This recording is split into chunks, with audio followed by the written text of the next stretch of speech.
Hello everybody, it is Mike Levin, January 29th, 2021. We're in the future. I'm in my Mad Max vehicle fighting for survival.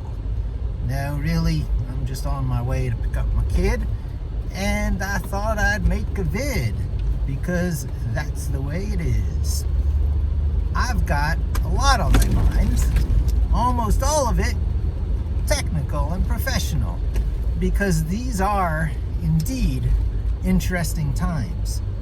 My coworker got the new Microsoft Surface Pro. It's the 64-bit AMD device, not AMD, there I go with a Freudian slip. It's a 64-bit ARM device, ARM. All these A processor companies. So I'm going to turn off my overhead light and just let the street lights do the job. Hello, boys and girls around the campfire. The video will not be good, but the story and the tale I tell you, I promise will make up for that, as will the occasional change in lighting to give you maybe some visual interest. So once upon a time, there was no real central processing unit, no CPU in a device. The device was actually put together from a bunch of individual logic gates, which I guess looked a lot like transistors because they were transistors that were hooked up just so in order to create an adder. And with a few adders, you can also multiply, I believe, as the saying goes. And you can also do some division. And so with stringing up a couple of adders and putting it inside a piece of plastic, you got a product called a calculator. And no CPUs, just a bunch of logic is all it needs, and a little bit of, single memory state, a counter. So far, the number is up 2, and the number just keeps changing and changing. You call power, that number goes away. Along comes the computer, and a couple of different architectures were proposed for how a computer was to be made. And as it turns out, it's different approaches to simulating how the human brain and body, and more generally speaking, animal brains and bodies work. So somewhere along the line, the idea came forth that there is a central processing unit, the single place where things go to be calculated. For some reason or other, probably because it cost money to do these things, and it was all experimental in those days, just making one processing unit, a central one, seemed like a really good idea. And it didn't so closely emulate our brain, because our brain works in parallel. Massively parallel in so many different ways, down to the neural network that makes our consciousness possible. However, our consciousness works sequentially. It's easy to have a concept of time because this meta effect of the material world that we call human consciousness, which is so derivative of this long process that got you somewhere, where as a survival trait, it's good that each unit has its own memory and experience of the world and opinion. And that's kind of like us. We're standing waveforms, light waveforms, because as they say, E equals mc squared. So we are all really made of energy. How does energy get contained? Well, it clumps up. It clumps up as a result of various processes that we end up seeing as atoms and electrons and protons and all the elements and their effects. And so we experience this world in a very linear way because along time goes experience, along time goes thought. There's this special, very special now moment which cannot exactly be relived. And that makes it a very precious and fleeting thing. How precious is life? How many now moments will we have? Can we cram into this existence or being?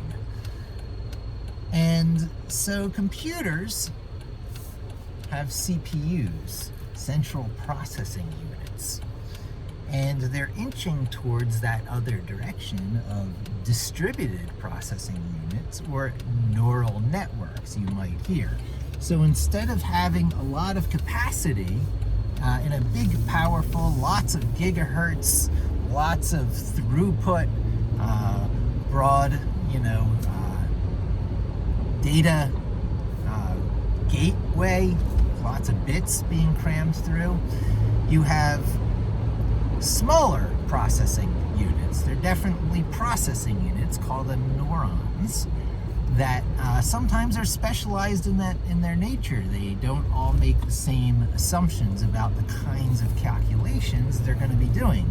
So there's a distributed series of processors that are connected together. They can send signals to each other. They have input and output with each other, usually of an electrical nature, usually of a directional and I guess intensity. So there's an intensity and a direction. Neurons fire, and then you've got these cascading waves of firing neurons, electrical signals, and that is thought. And to a great extent, that is the human experience, knowing life. Life is the universe's way of knowing itself, as Carl Sagan would say. So life as we know it is, every cell is its own little animal in a way. So it's highly decentralized, highly distributed systems are life. It doesn't look that way because we hang together as a lump, as an atomic unit, as a particle, so well as do protons and neutrons and electrons. However, we know them to be comprised of smaller things, such as we are comprised of our individual cells, and our cells are comprised of individual atoms. And the individual atoms, as we know, because all matter is energy, is comprised of particles of light. Because when you say energy, what are you talking about? Well, you're talking about some wavelength of movement, kinetic potential, maybe just a vibration through a single substrate medium. We don't really know. But things look like discrete particle units. Energy looks like discrete particle units. And we have a theoretical smallest, which is the Kelvin unit. I believe it's named after Kelvin, same as the temperature scale, but on a size scale, I believe, if I have this right, it is the smallest known wavelength of light, the smallest photon possible, a single, potentially atomic, dare I use the word at this other scale, photon, which are the real pixel units of reality, because you get enough of these together, you got an atom. You get enough of those together, you get a cell. You get enough of those together, you got a body, a human body like us. And as an emergent property in this body is thought. So, it's easy to think we're living in a sequential world because we think sequentially, because this weird thing we do of thought, we can't do it in parallel. We can drive and talk, shoot videos for YouTube at the same time as we're going around these Jersey-like circles in Pennsylvania. Oh, those circles, there's something else. So clearly human beings can multitask and we're parallel processing, but it doesn't seem that way because we think in language. Language enables us to think in ways that where we have really internalized an external thing, because we're not born with our spoken language, in my case English, American English, and spoken with a Pennsylvania accent, which will no longer sound unusual now that I'm out of New York City and back in Pennsylvania. So, this is completely different than the video I thought I was going to be making. I was going to talk about, well, I don't even want to go there because that will subvert the video if I mention what I was going to talk about. I'll just hold that off to the next video and follow through on this thing here, because I guess I'm tying together where I'm getting to this concept of language with the nature of the platform that language is playing on. Human beings. The English language plays on the platform known as human beings. While these two things are intricately connected together, especially in how it affects your very ability to think, right?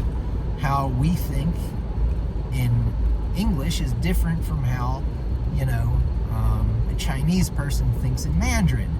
And there are even differences in how numbers are thought about and the relationship between numbers and letters and phonemes and symbols that stand for things, so they're not really phonetic in nature.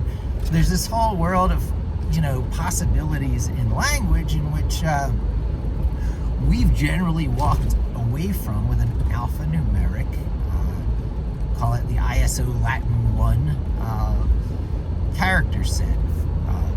Sounds that work together. Sometimes there's more sounds than look like fit in the space, because when two symbols are put together, they create a different sound than what each one individually is a symbol for. Like TH would be as in the, as opposed to t-ha. So there are mappings. There are imperfections. That's a big thing. And no language is ever going to be perfect. There's this notion of a perfect language. And certain people out there do argue for Lisp as that one true language to rule them all, what JavaScripters are experiencing today in a viable end-to-end from client to server, from noob in the field to retirement language to rule them all, JavaScript. Yeah, that's a viable route, I begrudgingly admit. However, just as how English colors your human thought, your choice of programming languages will color your everyday coding thought, your ability to automate things, the types of jobs you can readily carry out when faced with a challenge. There is this belief that every challenge you will be faced with has a concurrency component. That you need, in essence, the ability to fork the computer's consciousness into multiple forks, and for each of these threads, such as it were, to be able to take care of itself, to do its work as if it were its own dedicated resource, a separate computer, and then take those results and return them to whatever called the thread so that the results can be marshaled across all the multiple threads that may have been created and reduced to a usable form instead of an array of returned results. This is, in essence, MapReduce. MapReduce has come to rule the world. I guess it started with Hadoop. That was the free and open source version of something Google did back in the day. It's on Bigtable today, but I think before Bigtable there was something else, and it was very enabling of Google to do problems at scale. And when the free and open source world copied this, it became Hadoop. And I believe it was Yahoo sponsored, and it lived in the Java world very well, and it enabled a lot of infrastructure for problems that had to work at scale. That is, a lot of hardware thrown at the problem, and then problems thrown at the hardware in turn being MapReduced, spread out over a server farm, such as it is, and the results of all these separate, truly parallel working servers rallied and marshaled back under the control of usually one calling. Oh, the moon is beautiful today. One calling job, and you've got your result, say 100 times faster if you could fork it over 100, threads. Now there's a little bit of terminology issues here, because threads can exist without multiple processors through trickery of multiplexing and task switching. You don't need that many CPUs to be non-blocking I/O. For example, JavaScript could run on a single CPU machine, and often really does. The non-blocking I/O of JavaScript is of the single, running on a single thread variety.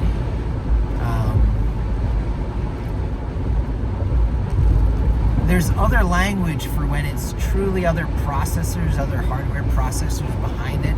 Instead of threads, in those cases, I think it's processes, forking multiple processes, because those processes are actually in the real world running, even as you switch between them, which you can't really do because there's not a lot of communication between these separate processes now, because they're running very truly like their own separate little computers, which is why the MapReduce process is so important. And you're doing something very database-like, coming back with a bunch of result sets in chunks, and then you're going to look at each one of those chunks and maybe do some math to it and fill the result of that math into a much more memory efficient array, and then maybe do a final calculation along that array. A lot of this is row and column processing, matrix processing, which is a lot of arrays, a data structure that's not even native in Python. So you get your arrays back, you get your highly optimized. There's a lot of predetermined prediction stuff in here, because each one of your processes can only be so big, it only has so fast of a processor, each one has only access to so much memory. It might come from a dynamic pool of memory, but nonetheless, if one takes up a lot, it starves the other.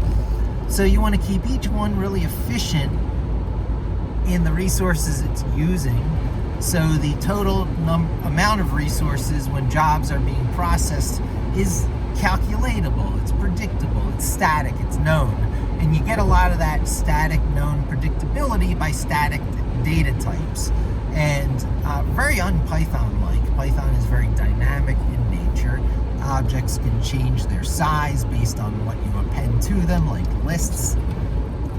And that uses up a lot more memory, and it's a lot less predictable, and it takes longer to process. And the extensive use of lists is what gives Python its bad name performance-wise in many cases. But if you're processing lots of rows and columns, you use something called NumPy, which used to have a lot of challenges getting installed on your machine because it was optimized for your hardware. Oh, there's so many sub-discussions to be had. It's a similar discussion to drivers. NumPy is like a array driver for your hardware. Oftentimes, it used to be compiled specifically for your hardware. But I digress. Before I flesh out these sub-discussions, I want to get back to the point that language matters. When processing thoughts, such as I am doing right now, the fact that I'm processing those thoughts in English does in fact affect the process. It's very meta. And we are born without spoken and written language. We internalize it over time, and it becomes a part of us almost as surely as our arms and legs and appendages and fingers, which are tools. Extruded metal foam.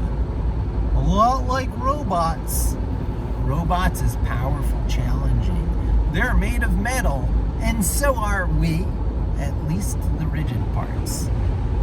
You know what I'm talking about. Bones made of calcium. And our genes, our DNA, the factory that is, the self-interested factory that is the human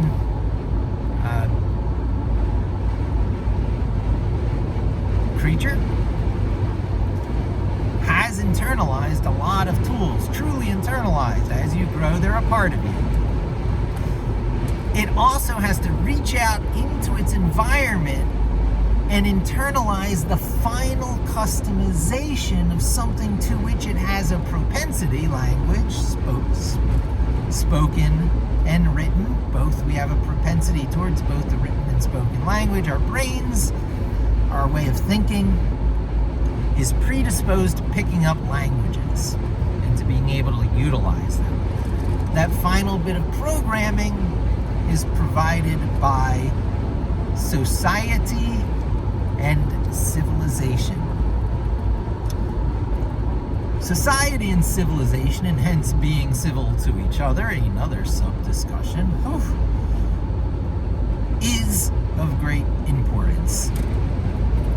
It is critical to the survival of one's self. And so its study is of great importance. It is good that one understands language at a more meta level so that one understands one's immersion into the thought space of that language.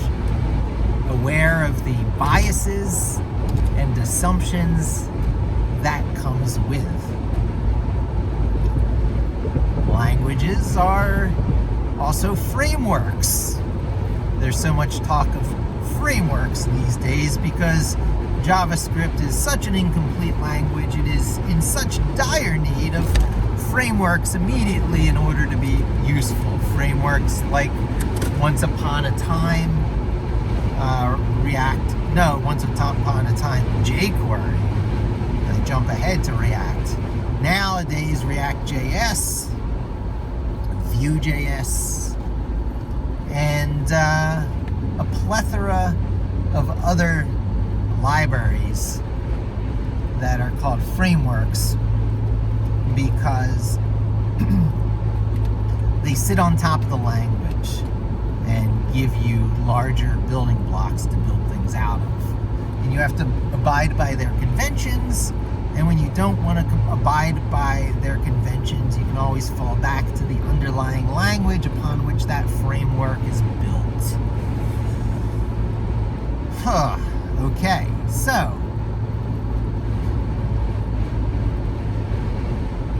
there's a lot of language predisposed, preconceived notions out there.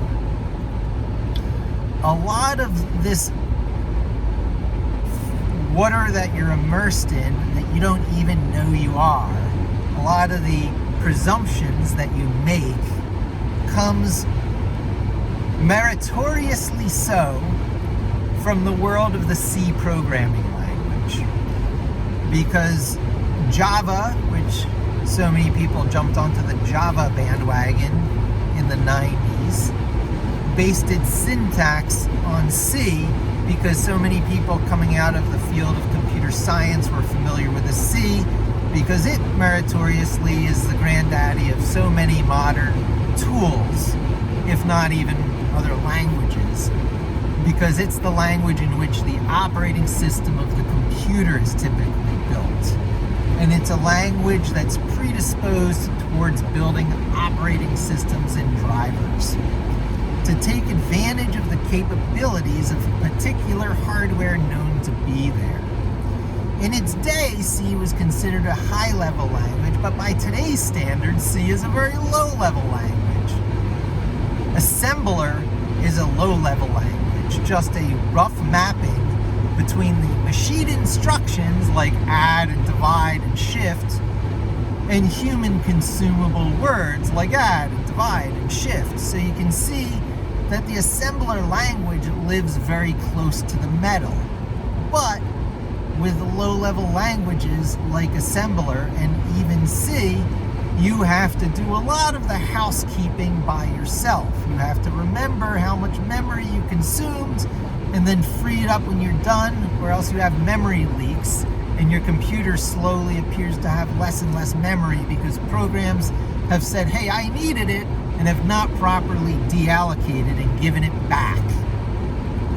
So the heap and the stack were things that C programmers had to pay a lot of attention to, as well as pointers, where things were using their memory so it could be allocated and freed.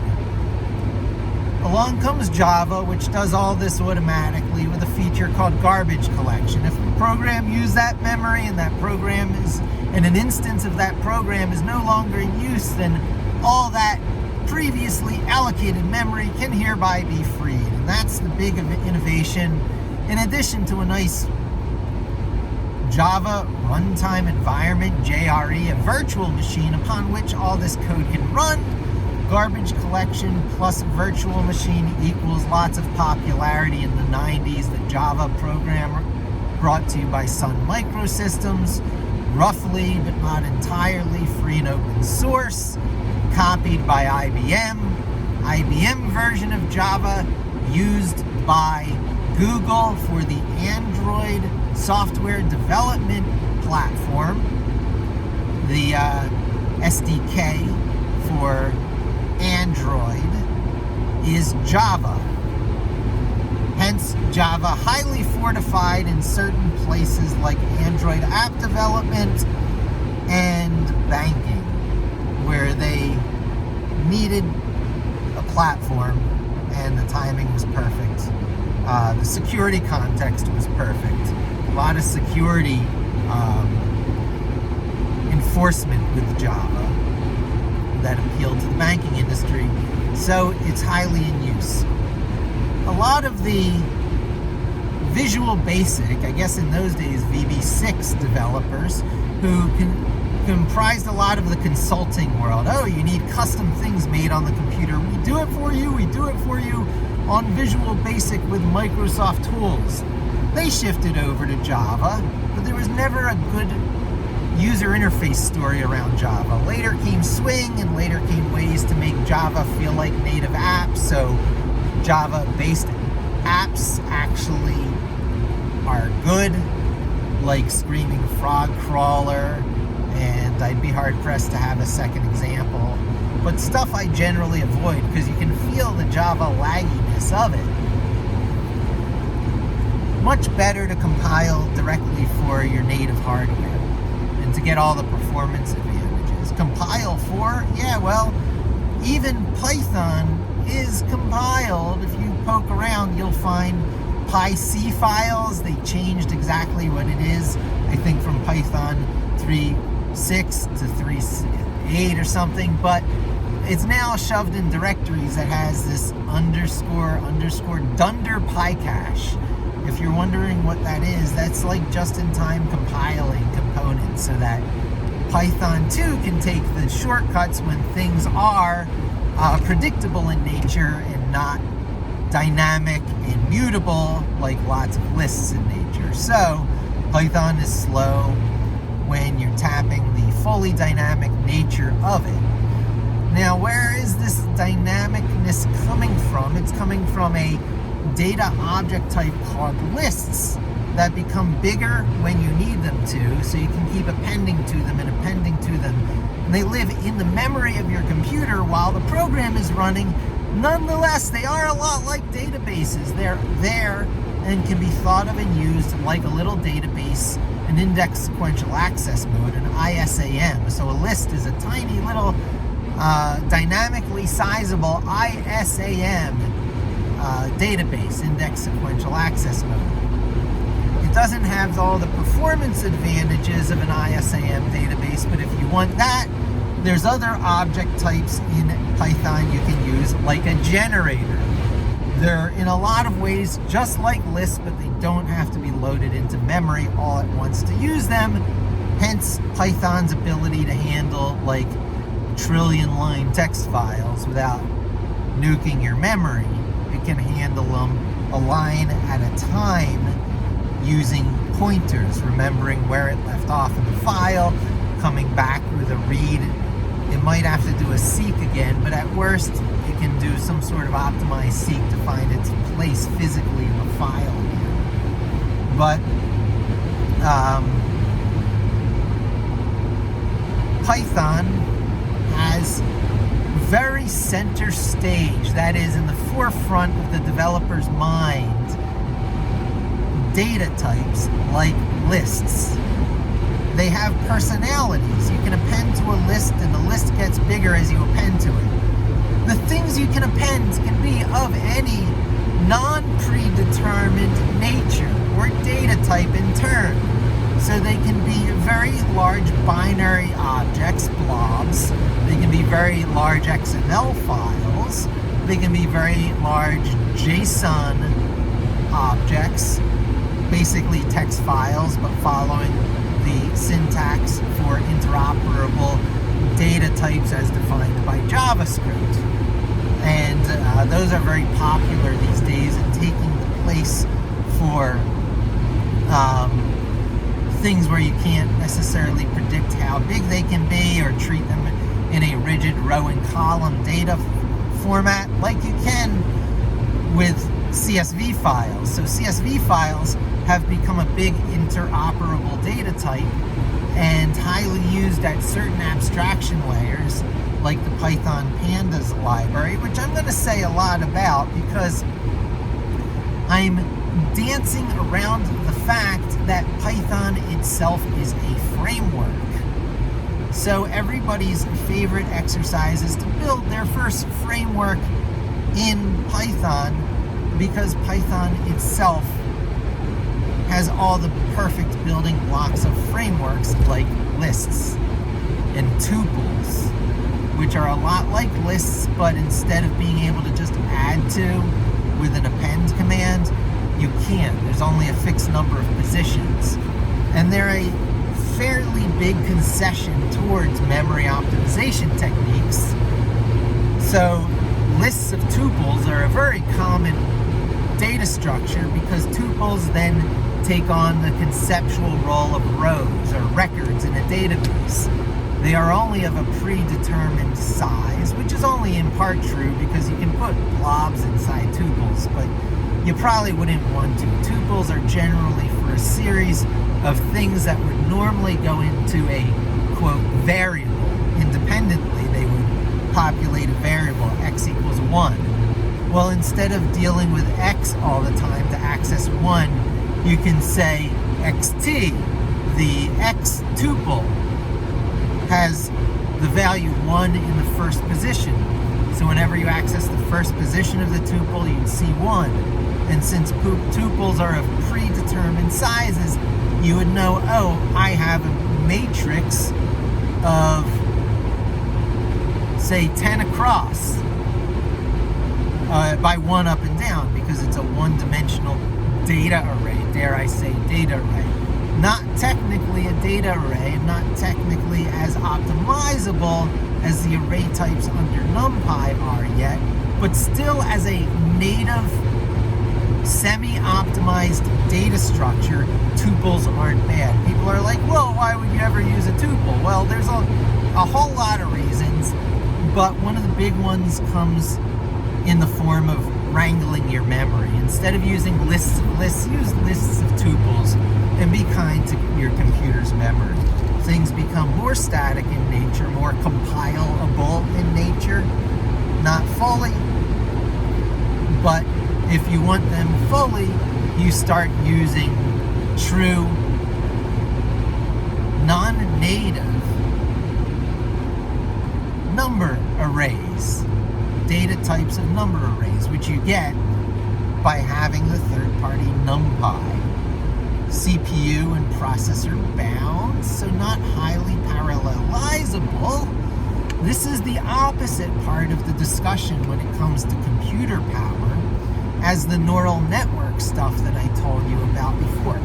Problems come in lots of classes, but there are two particular classical groups of problems.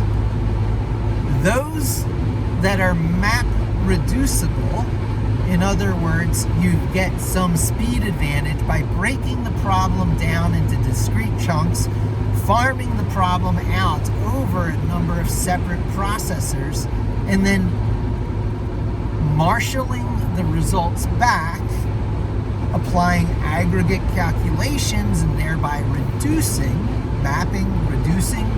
it to a smaller, more manageable, no longer chunky data array structure, but a simple number, for example.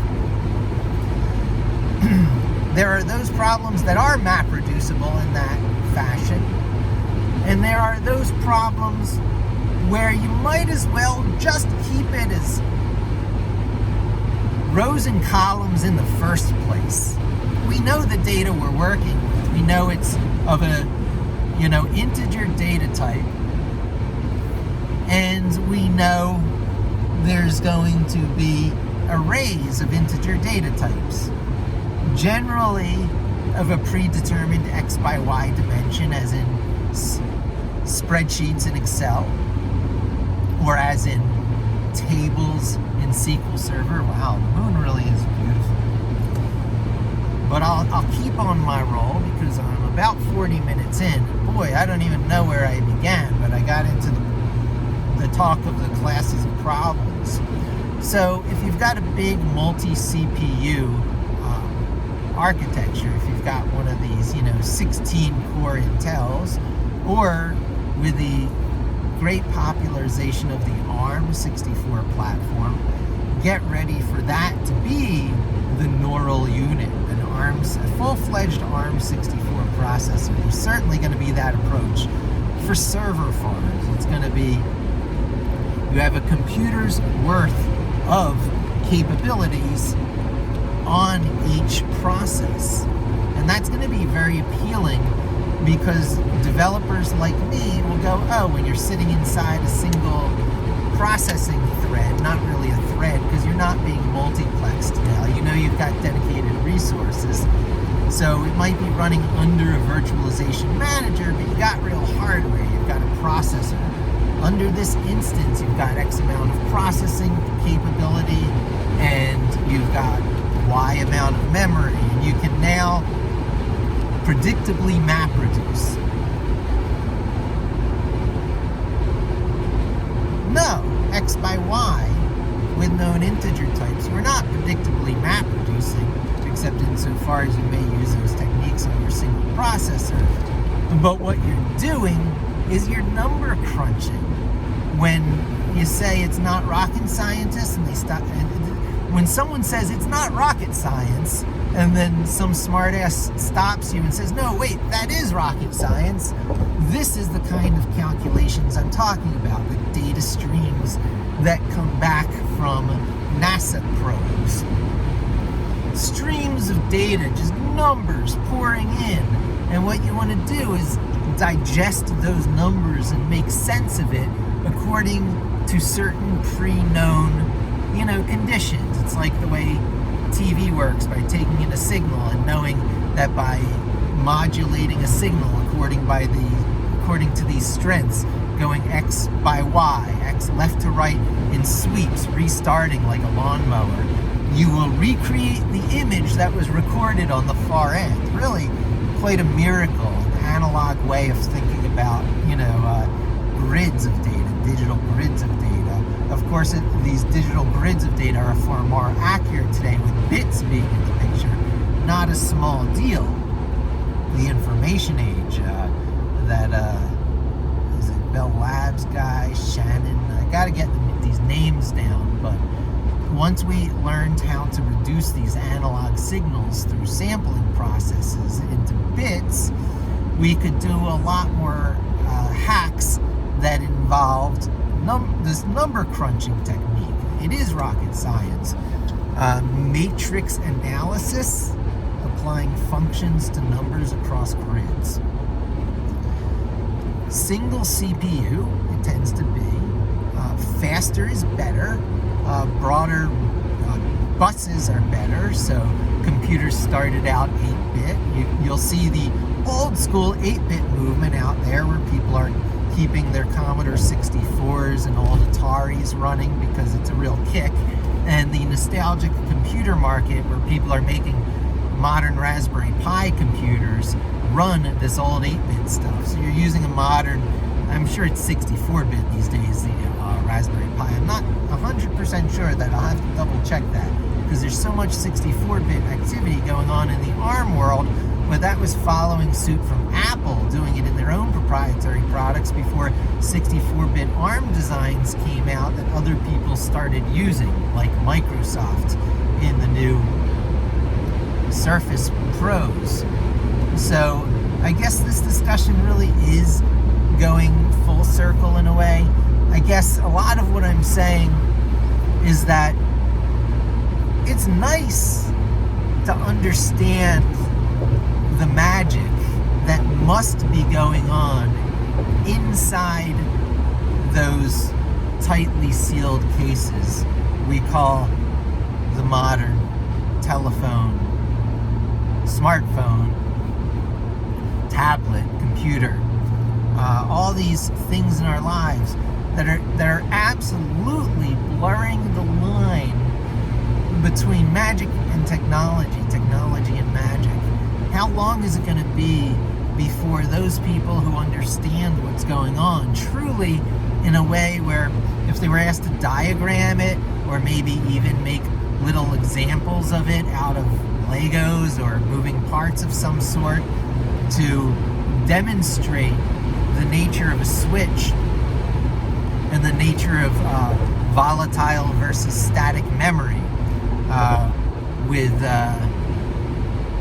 various toys that could surely fully represent. I've got all these toys in my daughter's life that make you think about things like, binary memory, these not magic, but magnetic pen things that pull up the ball bearing far enough that it sticks in place so that you're drawing pixel pictures by pulling the surface of the ball bearing up to stick above the surface plane of the drawing surface. You draw with a magnet that pulls the ball bearings up, rat-a-tat-a-tat-a-tat-a-tat. That is so much like non-volatile flash memory that it's not even funny. And so to have these models in your head, I've been describing a lot recently that computers are making us think that they have universal memory.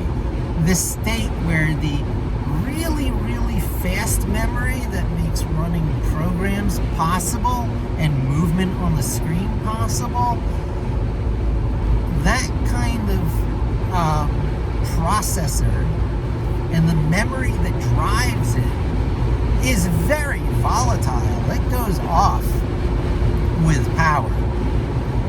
Now, it seems like it doesn't these days, because our phones are instant power off and power on, and that expectation of performance has finally now hit our laptop devices, or our computers. I say laptop devices. I mean, how often are like tower computers ever even going to be run anymore? The modding community is hanging on to them. And the server people, maybe, perhaps. But I've got a story for the server people coming up, which is my near future, Raspberry Pi farms. I mean, that's going to be the keywords. The actual implementation may be significantly different. I may use Intel NUCs, or these, I think they're even Edison. They're like on the SD card format. There are so many ways that you get a lightweight, Neuron-like, full computer footprint these days, that making your own server farm at home is a question of how much you want to dip into the world of, pre-canned products, and usually slick proprietary stuff, and how much you want to cobble it together for maybe Kickstarted or Raspberry Pi or common component devices, and be less dependent on vendors. However, also less able to do really tightly integrated cool stuff. Because with control of the hardware and with control of the platform comes really cool tricks. Like this instant on and off stuff that they're doing there is not universal memory, because DRAM isn't static yet. The RAM that makes your screen move and the calculations go does not preserve state when it loses power. It goes away entirely. However, there are tricks of copying blocks of memory in and out from places that are static, that are so fast that it's almost like we have universal memory. And that's great. We are enjoying, but it's like task switching versus true parallelism. Task switching and multitasking doesn't mean you're doing X number of jobs that much faster. It just means you're splitting Y resources over X number of jobs in that much of a way. Sometimes proprietary or preemptive multitasking, sometimes guaranteed space multitasking, depending on the memory management profile you would like. Preemptive multitasking makes things crash, and that was my experience with the Amiga. Low memory management, high multitasking, high multiplex style multitasking over a limited number of processors means brittleness and fragility, and ultimately the key reason most people who mattered didn't take the Amiga seriously, because you couldn't have crashing computers. The static world of computing has great power. Those people that say Java is inherently superior to so many other languages because of, tightly cast, static, number, and integer, variable types is important. It makes things predictable, it makes things run faster, it makes them compile better, and things don't crash as often. The memory management techniques you can use are more reliable. Things crash less often and run faster. So, compiled C, very, very strong tradition. So strong that it threatens to eclipse all else, and things copy it even when they have very different design principles, like JavaScript. Java copied the syntax from C. C had the syntax it had for the compiler, which really all comes from a previous language called BCPL. And a lot of these principles come from previous languages still, I believe, called ALGOL, ALGOL, for like algorithm or something like that. But there were some very popular versions like ALGOL 6, from which a lot of C was derived. The curly brackets got in there for the compilers. The curly brackets were copied. Oh, C became much more popular because of C+, and then C++, which was an inside joke because it was incrementing it to the next version automatically, but it was also the object-oriented version that supported that incrementer. Very nerdy joke. But C++ brought all the joys of object-oriented programming to C, thus breathing more life into the language that had a very special status as the language the operating system was written in already. So if it didn't have enough golden halo already, now it was a highly optimizable, low-level-ish, good for writing drivers, good for writing operating systems using object-oriented technique language, C. C was and continues to be very important. It was taught in computer science classes, but the housekeeping work of C was too difficult, so Java popped up in all the computer sci, the comp sci classes across the world. And then the fallacy that there was anything special about Java because of the JRE was burst, because everyone realizes now that virtualization levels, machine translation layers, are always there all the time. Virtual machine layers, nothing new.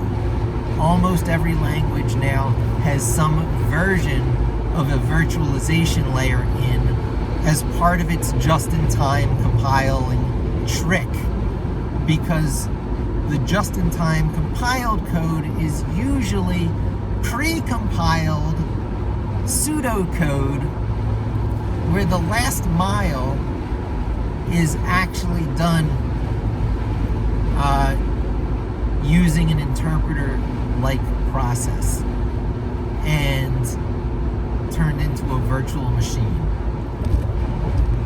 So, interpreted languages, that quote, interpreted versus compiled language split, that used to be this big deal and gave script languages a bad name, because traditionally script languages were interpreted and real languages were compiled because of this whole static argument. Static more stable, static more optimized, static the only thing people who call themselves professionals should be using.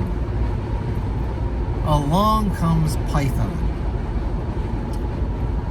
Long story, already a long story, coming up on an hour, but already long story short, Python proves itself in so many ways, in so many reasons, that many of these preconcepts of C crumble to pieces. You don't have to be programming on a language copying its syntax from C. You only just need to be able to squeeze all the advantages out of C when you need it. So why not use an ideal, nearly, dare I say, call it pure syntax for coding, where the indents you're going to go out of your way to try and use anyway mean something. They create blocks of code. Everyone knows what I'm talking about, even proponents of curly brackets. Only the Go language has a reason to keep using the curly brackets. JavaScript holdouts, they're trying to get away. There's areas of JavaScript where the curly brackets are optional, just like the semicolons have become optional too. Where it can be implied, you don't need them. Curly brackets not needed in JavaScript? Shock. Well, yes, so it can become briefer and more strange and nuanced. Why not start with a set of rules that are the rules that you would intentionally use to teach people anyway. So Guido van Rossum, the creator of Python, borrowed these principles from the ABC language upon whose team he worked and learned a lot of the principles of ABC. I forget that developer's name, but he was someone who was more academic in nature, who said, let's write a language for academia and we will call it ABCs. It's the ABCs of computer science, machine automation, sorcerer's apprentice, call it what you will, but making machines do your bidding in a sensible way, a good language. It's your ABCs, it's basic literacy. That was proto-Python. Guido van Rossum says, oh, this is good.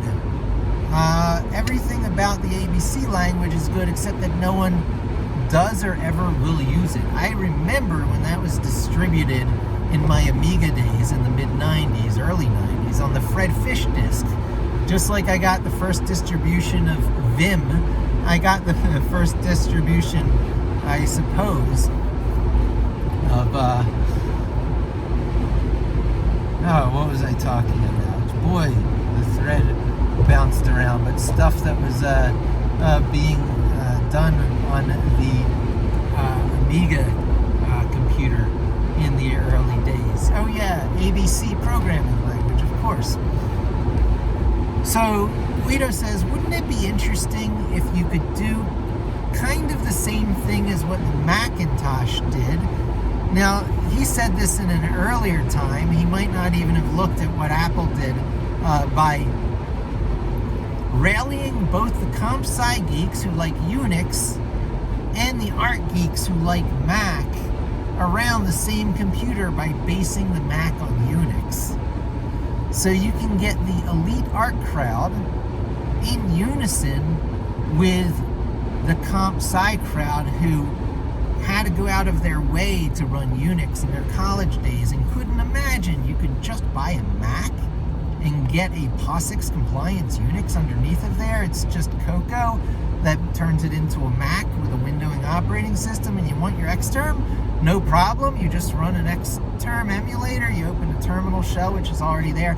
Miracle pulled off in creating the unholy alliance of the elite art crowd and the elite comp-sci crowd. Everyone could agree the Mac was worth that premium, especially when you threw a quality build in there. Whoa! Only Cocoa proprietary. The final color coding, the candy-coated last mile makes it a Mac. Plus the awesome build, the premium high quality, milling of the parts. It's just, it's an Apple product when you're holding it in your hands. However, there's much wisdom to be learned there by basing yourself, even when you're Apple, on the components of the well-known free and open source world. May not have been free and open source all the way back then. There were certain licenses that needed to be paid to AT&T for Berkeley system distribution until FreeBSD came along and forks were made from forks. And this day, I doubt Apple is paying a dime to AT&T for the portion of their operating system that is really from the halls of Bell Labs in the late 60s, early 70s. Unix came out when I was born, 1970. I'm as old as Unix. Linux came along at around 1990. So I was 20 years old when Linux hit. I was using some of those early Mandrakes off-the-shelf Linuxes. I made one of my 386 systems, one of my 386 system boot to Linux in a multi-boot system. x86 ruled the planet for so long because the wisdom that was Moore's Law and throw in a little more custom hardware to handle such and such situation won the day. the higher and higher gigahertz race between PCs and Macs and Apple Macs was clearly won in those days by Intel. Economies of scale kicked in. Competition from AMD back in those days kept Intel chugging along at a chipper pace, delivering on Moore's Law. One of the co-founders of Intel, I even believe, so ironically enough, the company that coined the phrase, twice the processing power at the same cost in a year and a half, was also the company driving it forward.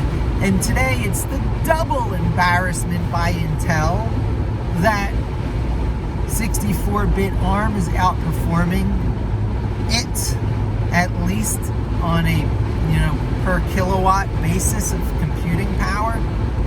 Because there's a lot of busy time built into the x86 architecture that keeps it churning. This is one of the reasons that mobile is dominated by ARM. The reduced instruction set, the opposite of the complex instruction set, that is the heritage, if not the actual current state, of ARM. ARM was in the reduced instruction set, RISC versus CISC. It was something once upon a time. But today, all it means is a more economical hardware build in the reduced, in the ARM, there I go with a Freudian slip, in the ARM hardware architectures to play towards more common usage profiles, hotspots of today's use of hardware by consumers and professionals. And you look at the performance characteristics and you carve out and you use less of the metal where it's not needed, and you fortify and you put in more of the metal where it is, and you make that CPU as an artistic creation. Snapdragon, Apple M1 processor, I guess that's Qualcomm Snapdragon. Every ARM processor was a work of art by the ARM licensee from the British company, the UK company ARM, which comes from the Acorn, old school 8-bit processing computer world, a contender to Commodore, a contender to the Commodore 64 back in its days. Various Acorn computers, the latest of which actually used Acorn's own processor in it, that lifted a lot of the principles from an MIT architecture that was proposed, a architecture that was proposed by the MIT, Media Lab, the people who innovated a lot of early tech stuff. They had their own operating system that was a riff on time sharing, that had this clever anti-establishment name to it.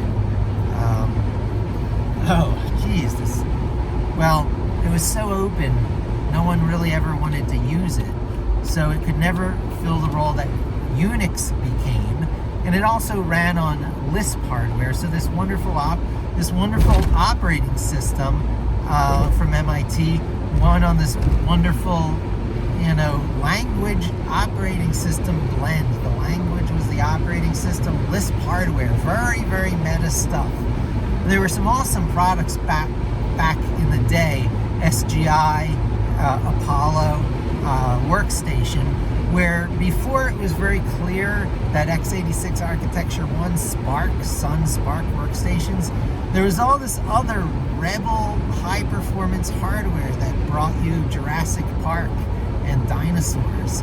And they themselves became dinosaurs very quickly because the economy of scale that x86 hardware under the Intel flagship banner and a few decent architectures of x86 like Pentium, which came back by the Israeli team that said, oh, things were good back at Pentium, so just use multi-CPU designs, each one of them being a small, beloved Pentium. And, that saved Intel, pulled its butt out of the fire. Fab 8 was that? I forget exactly. But, hardware design principles breathe new life into the, I want to say manufacturers, but the other embarrassment, the other egg in the face of Intel is, in addition to ARM architectures and hardware being much preferred these days for popular devices, both for consumer use because low power, longer battery life, and to server uses because lower power consumption, cheaper data centers. ARM1 in the data center too. Specialized hardware that's optimized for the typical job loads and so on. So Intel's losing the war, and they can't manufacture the next generation stuff at the 5 nanometer scale. I think I have that terminology right, NM, I forget, but basically when you get down to the number of 30 or so at the scale, it's many, many times smaller than a human hair's width. And you have to worry about quantum tunneling effects, where an electron running down an etched metal path, it will jump to the next matched metal path for electrons. The river of electrons, which is almost one electron thick already, can just hop over to the next river of electrons, and that's quantum tunneling, where things are a lot less particle-like and a lot more wave-like than we're really comfortable about admitting. Really has to be dealt with effect at the nano fabrication number of around 30 nanometers. Well, the Taiwanese are down to 5. And that company, whose name I can never remember, but it's like TSEM or something. I'll look it up and have it straight in future videos. Intel is going to have to outsource the fabrication of its latest generation processors to that company in order to get the quality level required to be taken seriously again, because Apple did its own M1 processors because it was better to do that than to deal with the flaky bugginess of what was coming out of Intel's next generation processors. Oh my God. This is what's occurring today. And the very company whose co-founder, Andy Grove, coined the phrase, "only the paranoid survive," is witnessing, I think he's still around, his baby, hitting very tough times because they were not paranoid enough. They were not trying to obsolete themselves. Just like Microsoft failed to try and obsolete itself on the mobile platform, again, also making the opening for Apple to march right into with iOS in such a way and to such a degree that Google basically had to copy iOS in the form of Android, acquired through, I believe it's Andy Rubin. And, shady stories, that whole "don't be evil." Look closely at how Android came to take its current form. But I guess in, good comeuppance, iOS 14 point whatever it's up to now is forever looking more Android-like as well. So I guess all's fair, and there are a consistent set of expectations coming along on both sides now that's making each side yield. That whole app library by swiping from the right-hand side after you get to your last screen, and now you can have apps with icons not showing. Boy, so this stuff is a sign of the times. Platforms are snapshots of state of technological development, state of humanity. It is our tools. We internalize a lot of these things about these tools inside ourselves because it's the way you interact with them. It's the interface. It's the application program interface. The API of the iPhone is iOS, and you interact with iOS through its API, which is everything that you know as talking and touching and swiping. That's all in the API. And certain other processor types come into the picture than just even the classic ARM, because there need to be other processors for this rapid recovery from a sleep state, for the ability to process images so quickly and to look at digital streams coming in through the camera. There are these quote AI chips built in as well that do this map reduction process, so that the main chore of machine learning, it's put under the label of AI, artificial intelligence, but really what it is machine learning, so that video images can be processed faster, so that based on a previously learned, phenomenon, a previously learned thing, like recognizing cats on the internet is a classic thing, that a computer can rapidly recognize a cat when an image of a cat blips in over a video stream without having to dedicate so much of the hardware or the CPU of the phone to analyzing that video stream. You can't have your phone grinding to a halt. So parallel processing of the type I came to get very familiar with in my Amiga days, the Commodore Amiga computer, designed by Atari engineers, brought to you by the Holocaust survivor. But not really. The Holocaust survivor was kicked out of his own company by the time the Amiga was acquired. So he brought you the Atari 520 ST, while the company he created brought you a computer designed by the engineers of the company Jack Tramiel later went on to acquire, but who no longer worked for that company because they went out on their own to make their own computer, and they incorporated graphics coprocessor, the beloved Blitter, and other coprocessors in separate chips, the Agnes, the Paula, the Denise, the Copper. And there were a whole bunch of chips in the Amiga computer that made it sing and dance and perform games on a quote computer in a way that the PC dweebs of the day, who didn't even really have color computers commonly, couldn't believe. So the Amiga was labeled not a quote real computer, but appropriate vengeance on from all those days. And I made my typical wrong turn here by not staying on the highway correctly. So I am going to have to stop the video to be safe and correct myself.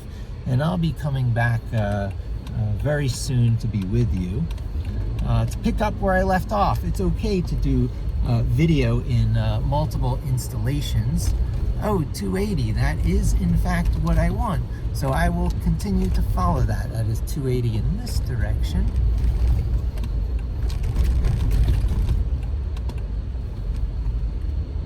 And see if I can pull this out of the fire and do it in one piece. The answer may end up being no, because even though it looked like this direction for 280, it might have been that right-hand turn back there. So I'll know in just a second here. Now this is fun. Talk about parallel processing. Can anything be more meta? I plan on doing a number of very meta projects. And it used to be that switching from single processing, CPU-bound processing, to multi-processing used to be the kiss of death. And this is a thought so strong, I think I'm going to pull to the side and really just wrap this up, because it does bring it full circle between the argument for CPU-bound, single processing, sequential processing, the way our human consciousness works, and parallel processing, the complete validity and need for it, the occurrence of it in nature, blah, blah, blah, blah, but then also how you really can make the cognitive choice to not have to really deal with it every day in your day-to-day computing and coding. This is a very important point, and I'm actually going to park here and finish up this thought, have me in the semi-light, so they don't have that abrupt stop feeling that I so often allow to occur at the end of these long videos. The thought is that this thing that was created,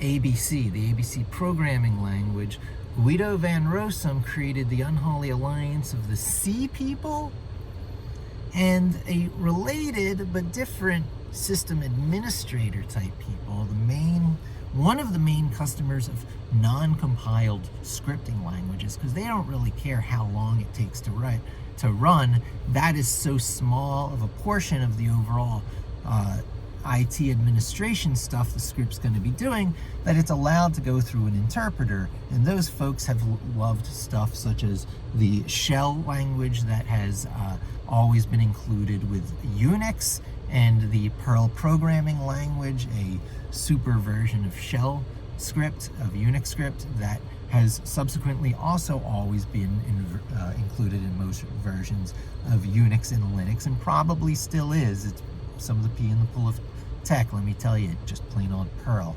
It's slowly being taken out because other languages that have more advantages with a more modern sensibility, that have the wonderful things of like the ABC programming language built into it, are Python. PHP would not typically be used for administration because it was a web server oriented language made for web serving, but Python was made as a general person scripting language. It was readily embraced by system administrators, and those same scripts that let you carry out all these different tasks, if you hit bottlenecks, you could replace chunks of it, whatever you like, with compiled C, because Python decided to come with a C API so that anything written in C through the use of that API could talk to anything written in Python. C you compile in components anyway, so Python made a component you could compile into C. Your C can talk to Python through the Python API. So you get things like NumPy very readily, where things are written in highly optimized and compiled to highly optimized C for your computer, and those components have a distribution challenge now because of such heterogeneous hardware out there. ARM-based 64 now is becoming more popular, and old x86 architecture, and why not let things run on phones and all. So there's a compiling target challenge, which is generally being met by things like the Python wheel system, where you can include multiple compiled binaries for each system. So you do a pip install and it'll grab the binary for your hardware profile. And the world is becoming more like that. And Python is becoming the lingua franca of modern technology, powerful enough to displace Perl as the always included language of Linux. I don't know so much about Unix. I gotta look into what comes with FreeSD, but certainly these days Python is included with almost everything. Ruby even got in there for a while, so you might say it's not saying much, but you're gonna see Ruby's gonna just go out of style. There's not gonna be a overwhelming need to include Ruby on generic tech systems.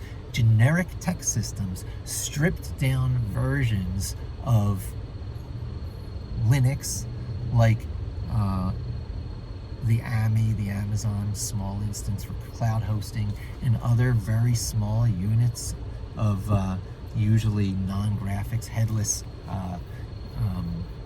Linux, well, they're going to be very hard-pressed to not include Python. That's right on that vibrating edge of what to include or not. Probably not. Bash script will make it. Python might have to be deliberately added, but it's in the next line of things up because it's so enabling of so many things throughout a system. It's the one-stop shop for everything but your edge cases of systems you might want to build because Python is already a framework. Think in terms of the components of Python, such as lists, tuples, dictionaries, which I'll get into a lot, then you will be thinking in 80-20 rule of tech. In most problems you can tackle, and where you can't, there's a bunch of tools that'll help you work your way through for those edge cases. You always got to deal with the edge cases. Well, that's about it. An hour, 20 minutes. I'll correct my driving, send out some texts about ETAs, and I'll see you again real soon. Thanks for joining me. Don't forget to subscribe.